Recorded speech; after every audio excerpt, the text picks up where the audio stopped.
Hey guys, are you ready for another in-depth anime review? Well, this isn't what that is. What this is an unscripted, raw, in-the-moment review of Black Summoner.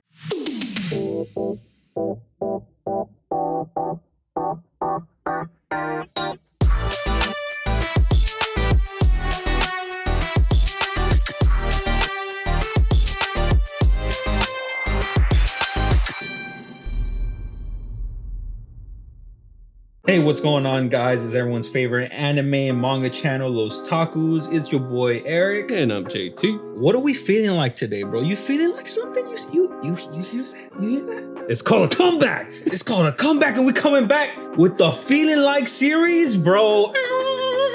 Let's go. We're bringing this segment back. Self-explanatory. What are you feeling like? In terms of anime, we were going to do a wrap-up video for this year's summer 2022 animes. What better time to bring back the Feeling Like series with nothing but reviews from all the animes that we watched this summer. And for today, we're talking about an isekai named Black Summoner. Isekai sucks. But this one's good. Now tell the people, JT, tell the people the genres for this anime. It's not much. So the genres that you can find in Black Summoner is, obviously, he just said it, isekai. Fantasy, because usually if it's an isekai, it's gonna be fantasy. Action, because there is some action. Romance, but it's weak. And comedy, because it is pretty funny. Quick summary from what we thought about Black Summoner. So it's about a boy that gets isekai'd. Our boy Kelvin, bro. Kelvin. So out of all the names, Kelvin, like what? Like your name is based off the temperature?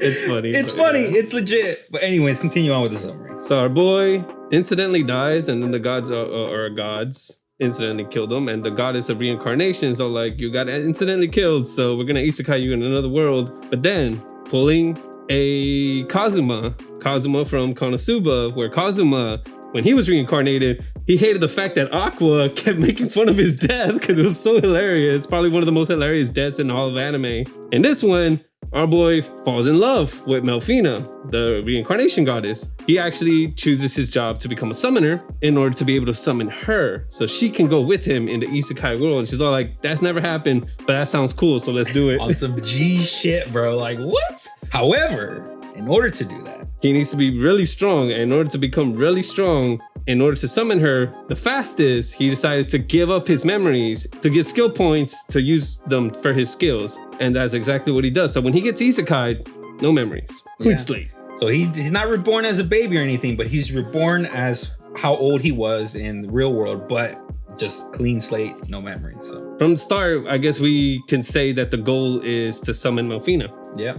Not only to have an adventure, but also to be strong enough to summon the goddess that he fell in love with. And now what we're gonna do from now on to these animes and Feeling Like series is give their TV ratings. Oh yes, TV ratings for this anime. What do you think it is? I think TV 14. TV 14. Why? Is that a little bit too much? Because, think about the show. No, I think that's perfect. I think that Why? falls in line. A little bit of the fights, the violence and stuff. So I think that's what put it at TV 14. So my thinking exactly, but also with a lot of isekais, they're going to be TV 14 because they usually have character trafficking. Oh, that too. Yeah. The first thing our boy does is buy an elf slave to free her and save her. Some people hate the concept that not every, but a lot of isekais have enslavement of certain characters. When it comes to a tone like that, I think TV 14 always. Yeah. Just to be sure that, if a young kid below like the age of 14 or 15 watches this, parents' fault, guardian's fault.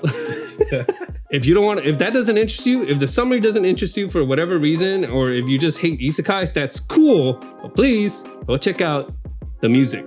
As much as we want to do content about music, we really can't. What do you want us to talk about music with none of the songs playing? That sucks. It's unfortunate, but it is what it is, and we'll work around it eventually. But for now, this is what we can do, at least for other music fans that like to discover other Japanese artists or other artists as well. Like me, myself, I just started picking up anime again this year. For the last 3 or 4 years, I've just been heavily reading more mangas than animes. But I haven't fallen off on my music. I have my favorite artist, or I do listen to some musics of the list, like what's the hits right now, and then listen to them, like Black Summoner. If you don't like the anime, check out the songs. So the opening, go check out the opening. It's called Atamanaka Dead and Unknown Volume 10 Fu? Tenfu. Yeah, Tenfu by Red Bear. It's their first single. Probably one of the most pleasing or appealing anime openings of the season. Oh, for sure. Right? Like, it was so well done, very clean, very immaculate. Very nice. Yeah, some people could be like, it's just still images with stuff. Yeah, but all that happening, it was great. Indubitably. And then check out the ending. The best ending and one of the best songs of the summer, Wherever, by Minori Suzuki. Literally, that song made my like top 10 of all time great anime endings. Not the sequence itself, right? The sequence itself is like basic, but the song is a banger. Absolute banger. If you like 2000s R&B bro? feels, bro, it's Japanese freaking great. music? I've been listening to Minori Suzuki for a while. Best singing I've heard her. Best singing. She found her niche. R&B music. Let's go for the win. Bangers, check those out. We'll leave them in the links in the description below. Check it out. Check it out, please. Check it out. Now, incoming spoilers. So if you thought the summary was interesting, go check it out. And if you don't want spoilers, bye-bye. Music. Be sure to check out the music. But now we're getting to the spoiler zone. Yeah, so spoiler zone. We warned you. And if you still continue after this, it's your own fault. All right, let's go. Basically, this isn't going to be like a full review of the anime, but it's what we did and did not like from the anime. So kind of like a critique. Yeah. For me, the beginning, it's called Black Summoner. He is a summoner, and supposedly it is a job, a special job in this world. Like, there's not many summoners, and he hides the fact that he's a summoner because he's told by someone, like, if you come out as a summoner and tell people, like, this is my job, a lot of people are going to come for you. Yeah. And you don't want all that trouble. In the beginning, that's what he does. He Pokemons. So literally, he is Pokemon. This is Pokemon Isekai. Like, this is it. Like, he's just like, all right, for my first boy, Clotho, bro. Check, bro. Clotho right here, bro. That's the G, bro. That's the G, bro. As every Isekai protagonist or fantasy protagonist does, let me go out and train.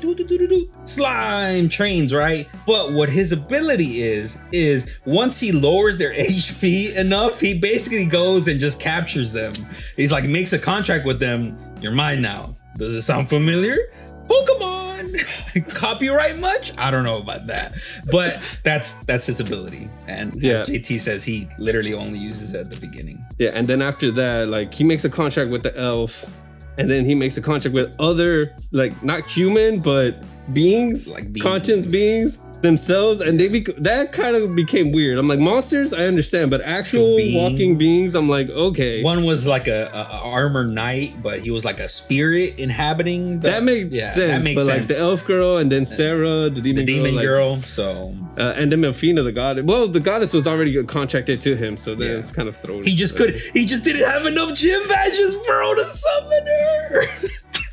So again, my gripe is that we didn't get him do much summoning stuff. He was more of a blacksmith, which is ability he unlocked at S class, that he worked his way up to S class. But that's what he mainly did. It's like make weapons, which is still cool. A lot of isekai protagonists don't have it's that just skill. A black summoner's his skill. Yeah. The only special thing that he did with that skill is this isekai'd guy isekai'd someone. The isekai'd somebody else, which I'd never seen before ever in an anime. What was her name? Rion? Yeah. Rion or something like that. And she was sick.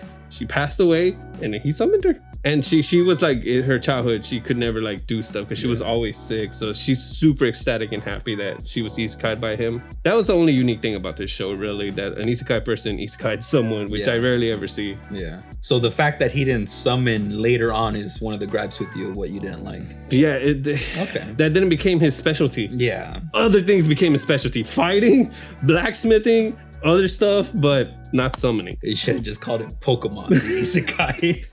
Literally, they should have just. One of the things that I didn't like as well was the battle scenes. The battle scenes went from 2D to CGI in the animation, and it just threw me completely off. Like the night dude Gerard that he was talking about. Gerard is just 3D Yeah. all the time. He's that- Every scene, he's just a 3D model Yeah. So inside a 2D world. and it was just so weird to see. It just messes with my eyes, and I just can't enjoy it the same way. And then again, that makes it look a little bit better, and it's probably easier for the animators to add that instead of overworking with line art after line art. That also comes with a problem of their magic and attacks.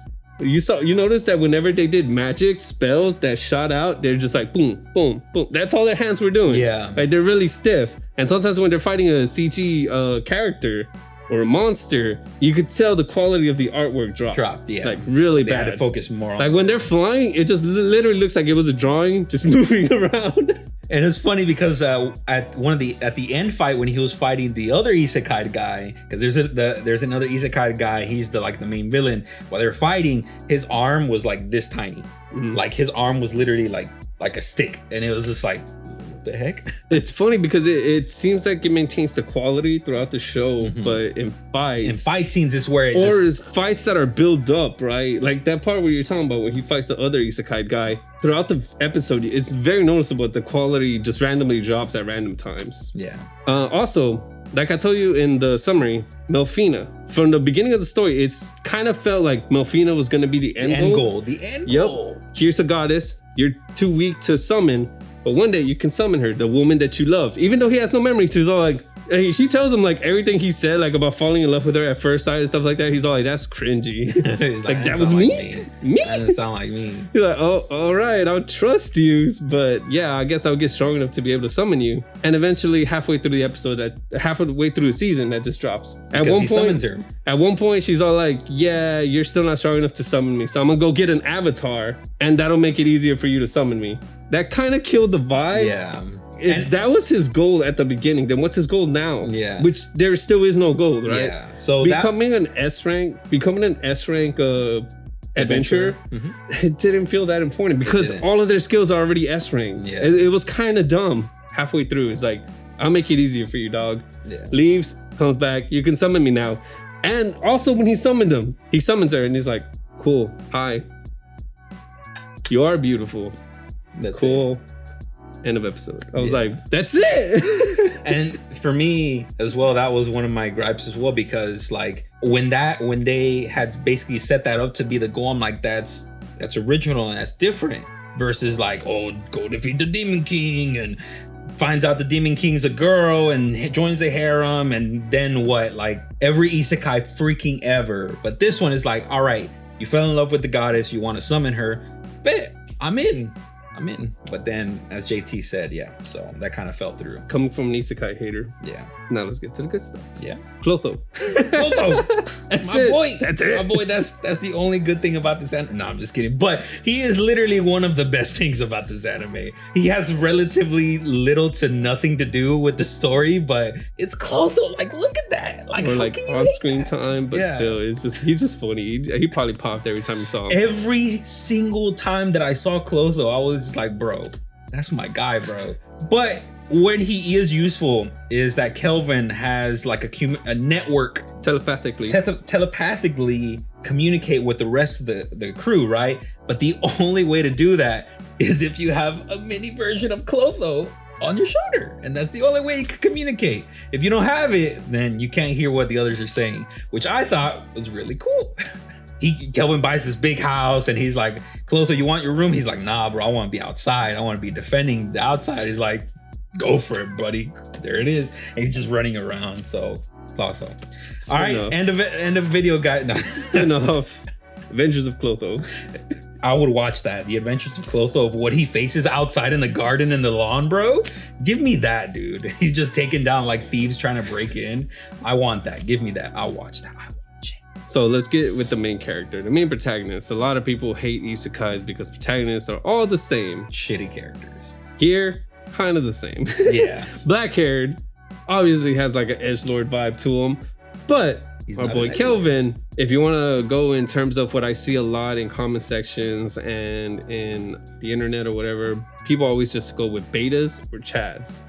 For me, this guy's like leaning more to the chads, but not full-blown chad. Yeah. He's a battle junkie, and I think that's what I really liked about him. The fact that he just loves to fight.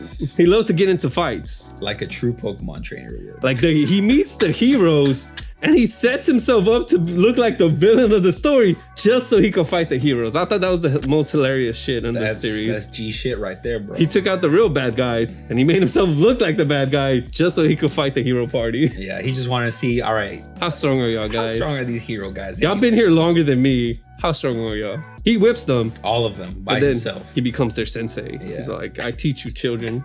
I teach you now. We're the same age, but I'll teach you. He's just, it was so cool. It was so cool to see. So I did put the tag of romance, but the romance is really weak. Yeah. It really is weak. It's, again, you hate harems. In this one, is the case is that multiple girls like him, and he even sleeps with some, but literally just sleeps. He wakes up, 2 girls are sleeping next to him. He doesn't freak out. He's all like, okay. Chad move right there. So there's romance themes there, but I kind of don't like it. When they all love him, they just mention it. They don't display it. Yeah. That's pretty weak. So if you hate harems, it has the tone. It has the tone, but it doesn't feel like it. So you won't hate it. So it's just like, yeah, it's there. For me, the opening and ending was also a major part of just watching it. Just watching it, because it was so pleasing to watch every episode. Like, I'm not a person that would usually skip openings and endings, but this one, every single time, I'm just like, this is so great. You're not the type of person to skip openings? To skip. Yeah, to skip. Or you skip them more? No, I don't skip. Oh, okay. Yeah. But this one, I never skip ever, bro, because I was just like, this is great. This is great. And towards the second half of the series, the ending did change, but it was a more kind of like an orchestral remix of the ending for Wherever. And it was still good. It was still good. The original one's still my favorite, but this one was still good.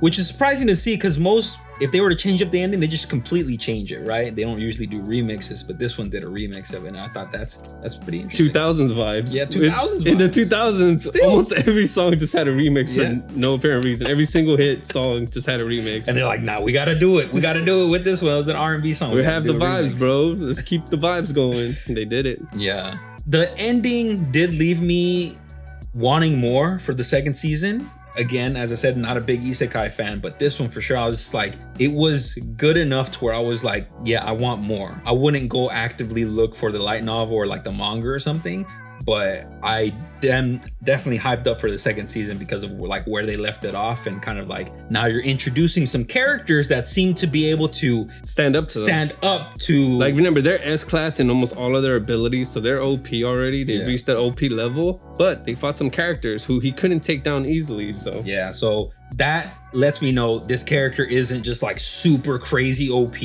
to where he has trouble, and now he's faced trouble, fought through it, and now there's something else building in the back. So now you've caught my attention, and I'm ready for the second season. So good job for that. Speaking of that, the story isn't boring at all. It's actually well paced.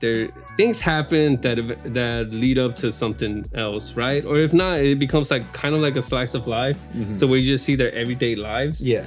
Not a lot about battles. It's just them like building up armor, buying a house, or training or something like that. It's good stuff. Yeah, I like it. It was well paced. It was not like, oh, this episode was a waste or this episode was boring. For me, it was just well paced. Yeah. It's just a good overall solid story. Like, that's it. Okay. So speaking of that, ratings. What do we rate this anime? Me personally, I give it 7 out of 10. Me? 7 out of 10. There you go. Yeah, 7 out of 10. Enjoyable, solid story, good music for the opening, ending. Characters were nice. Clotho, bro. And we made a 3's Up review video where we saw the first 3 or so episodes of a lot of these animes. A lot of animes of the summer, and in that video I gave it an 8 out of 10 because it had a strong beginning, yeah, but then as the story went on, I'm not gonna say like it fell off. I'm just gonna say it just nothing like climax. Yeah, it was just steady pace. Yep, it wasn't special to me, at least. Oh no, yeah, same here. So yeah, the only special thing about it was the opening and the ending. Yeah. So if anything that we said caught your interest or made you want to check it out, cool. Yeah, go check it out. Go check out this. If not, the music. Yeah. Definitely the music. The music is more. Music, my peeps. The music. I think the music is more worth checking out than the anime. And Clotho, you can't forget Clotho as well. So that's pretty much it for this video. Black Summoner, go check it out if you're an isekai fan. If not, as JT said, the music. But we hope you enjoyed this video. And until next time, guys, out.